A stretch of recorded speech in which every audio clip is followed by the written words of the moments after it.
Dólar que sube, Marcela Pagano que nos cuenta todo. Marce. ¿Qué tal, Silvi? Bueno, sí, en realidad ya cerró el mercado cambiario, pero ese promedio que informa el Banco Central, que es el cierre de la cotización, lo vamos a tener en un ratito. Lo que te vamos a ofrecer es un pantallazo para que sepas cómo quedó el dólar en las distintas entidades financieras, por caso públicos, bancos públicos y bancos privados. ¿Por qué? Porque los bancos públicos salieron a tratar de poner un poco de calma a la cotización que desde muy temprano amagaba con subir fuerte, y por eso es que vas a ver una notable diferencia entre el cierre de los bancos líderes de nuestro mercado, de nuestro sistema financiero, que son los bancos públicos, perdón, los bancos privados versus los bancos públicos. Fíjate, ahí está la diferencia. Banco Nación, referencias si las hay de lo que es el banco público, 62 pesos con 50, un banco que, según los operadores del mercado, ha asistido con ventas, tratando de alguna manera, ofertar divisas a un mercado en donde la oferta privada no existía.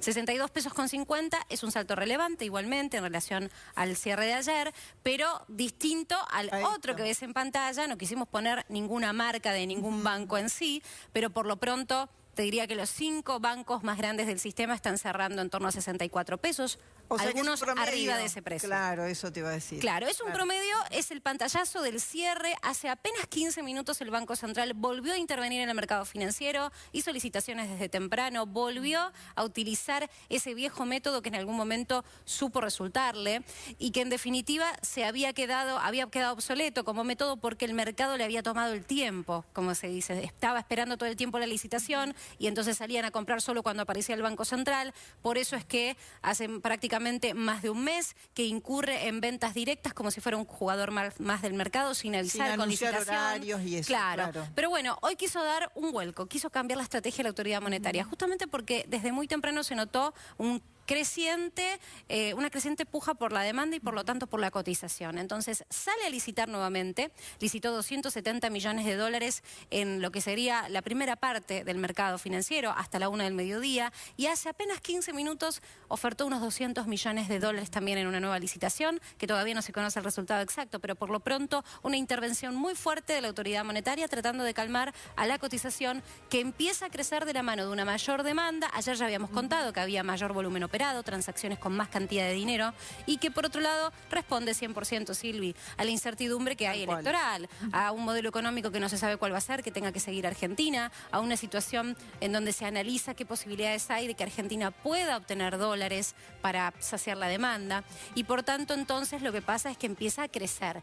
Y lo que pasa con la inflación, con los precios de la economía, hoy lo decíamos más temprano, te pasa con el aceite, viste que vas a comprar el aceite a un punto de cercanía como puede ser un almacén, pasa a un gran hipermercado o vas a un mayorista y un mismo aceite de una misma marca no tiene el mismo precio. Lo mismo está sucediendo con el dólar. Hay dispersión de precio con el dólar. ¿Por qué? Porque hay incertidumbre. Y esa incertidumbre se trasluce en esto, en que tenés una cotización oficial del mercado legal tan diferente en un banco privado a un banco público. Con lo cual, en un ratito te vamos a dar toda la información del cierre, pero tenés que quedarte con esto, con una autoridad monetaria que interviene para tratar de calmar una demanda, y que el dólar en un ratito te vamos a dar la cifra exacta cómo cerró, pero quédate con estos números que son un pantallazo del final. Gracias, Marce. Ahí volvemos con el tema en un ratito. Pau. Bueno, lo contaba recién Alfano, ¿no? Decía que Macri seguramente sigue con la campaña, sigue el gobierno en general con la campaña, pero el número o la vista estaba puesta en este número. ¿Y qué pasó? ¿Con qué se encontraron, Marce? Con ustedes, el cierre de la cotización. 63 pesos con 34 centavos, el dólar saltó 97 centavos en relación al cierre de ayer. Fue un día de una jornada cambiaria intensa. La demanda se recalentó. Entre ayer y hoy creció. De hecho, cuando mirás el total de transacciones y mirás la cantidad de dólares que se movieron hoy en nuestro mercado cambiario, creció un 11% con respecto a ayer. Fueron 1.004 millones de dólares en total los que se movieron entre compra y venta en el mercado formal de divisas. Y para que te des una idea, volúmenes tan importantes de cantidad de dinero entre compra y venta solo se habían registrado en julio.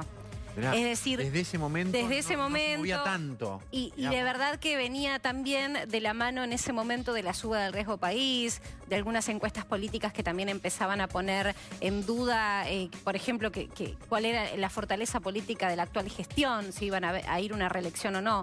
Por lo pronto, sí podemos decirte que es un volumen importante de negocios y que por eso el Banco Central tuvo que reaccionar y actuar. Hizo licitaciones por un total de 800 millones de dólares. ofertó esa cantidad de divisas al mercado, viendo que no había oferta genuina por parte de los privados.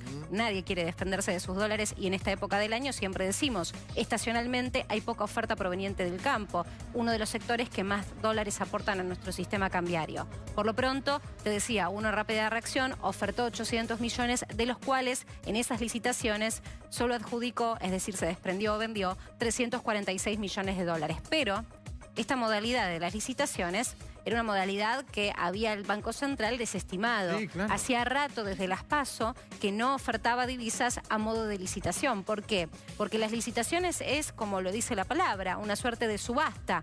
Aviso que a determinada hora voy a subastar X cantidad de divisas y después adjudico al mejor postor, Claro. es decir, al valor que considero que es el mejor. Sí.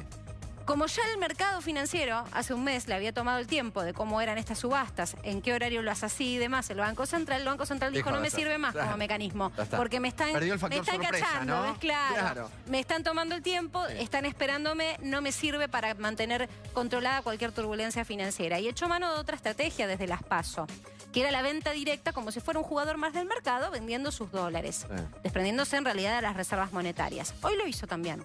Lo hizo y en total, entre subastas, al método que volvió indefectiblemente, y entre venta directa se desprendió en total de unos 700 millones de dólares.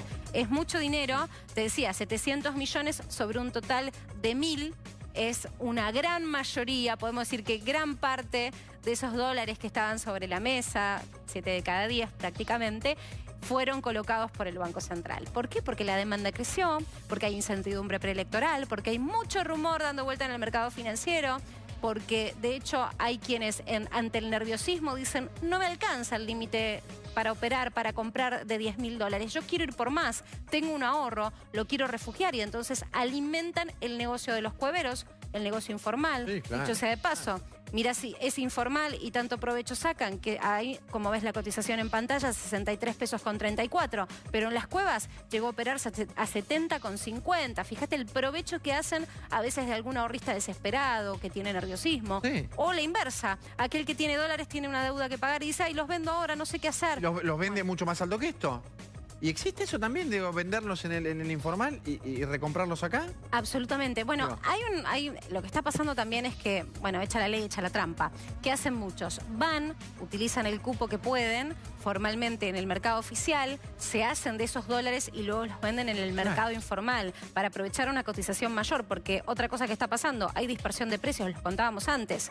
Entre los propios bancos no hay dos cotizaciones iguales e incluso se separa de entre 2 pesos más o menos entre un banco y otro la cotización. Y lo mismo pasa para el precio de compra y venta. Si vos compras hoy y al mismo banco le querés vender mañana, no hiciste negocio alguno, porque posiblemente te rebajen 2 pesos el valor de lo que vos utilizaste como precio de compra. Pero por lo pronto, este es el número entonces de cierre. Le damos un marco de cierre a la jornada cambiaria de hoy, que ha sido una jornada caliente, y el dólar saltó 97 centavos. Pero no fue la única noticia económica. Te queremos mostrar cómo quedó la canasta básica el mes pasado, mes de septiembre, mes relevado por el INDEC. Y bueno, una familia tipo necesitó de este número para poder hacerse en un mes de los bienes y servicios necesarios para no caer detrás de la línea de la pobreza. Bien. Es un salto que va en torno a la inflación, un salto esperado, pero por lo pronto hoy nos quedamos con el número rotundo. Más allá del porcentaje frío, 34.784 pesos para poder llegar a fin de mes y no ser pobre, está dejando a muchos fuera de este umbral. Sí. Y por lo pronto, sabés que subió también Fede, y lo veíamos con las estadísticas del gobierno de la Ciudad de Buenos Aires, que es muy buena también esa estadística, esa medición. Subió el umbral para ser clase media. Porque esto te garantiza no ser pobre, pero para ser clase media tenés que hacerte, te diría, prácticamente el doble de eso. Bueno, esto es lo mínimo e imprescindible, alimentos y servicios. Imagínate si tenés que sumarle, porque no sos propietario, el alquiler, si tenés que sumarle también algún gustito que querés darte, o el sistema de salud. Bueno, lamentablemente cada vez es más costoso vivir en Argentina. Vamos a ver más números un ratito nada más. Acá tenemos uno, mira, la actividad económica. Me estaba olvidando de esto que también acaba de salir hoy. Y que es importante, casi 4%. La producción, que es rápida, Reflejos nos lo pone en pantalla. Wow. La verdad que, digamos, mes que es obsoleto ya a esta altura hablar de julio. No es demasiado, o de agosto no es demasiado productivo, pero por lo pronto una caída del 3,8%, que lo que está diciendo es, señores, la estadística está reflejando que de la recesión no se sale en breve. ¿Por qué? Porque el número de caída es fuerte. ¿Qué tenés que quedarte con esto? Bueno, que el proceso inflacionario sigue creciendo, lamentablemente como te decíamos al principio, que el dólar suba no es que solo tiene que preocuparle al ahorrista que está pensando en refugiar sus pesos, sino también que todos cuando vamos a la góndola indefectiblemente estamos trazados por la suba del dólar. Con lo cual, precios que vuelven a acelerarse, ya los economistas están revisando su proyección de inflación de este mes y una actividad económica que nos sale de la recesión. Veremos cuál es el próximo programa económico que nos toque. Veremos cómo sigue. Marce, gracias. A vos, Información Fede. urgente ahora.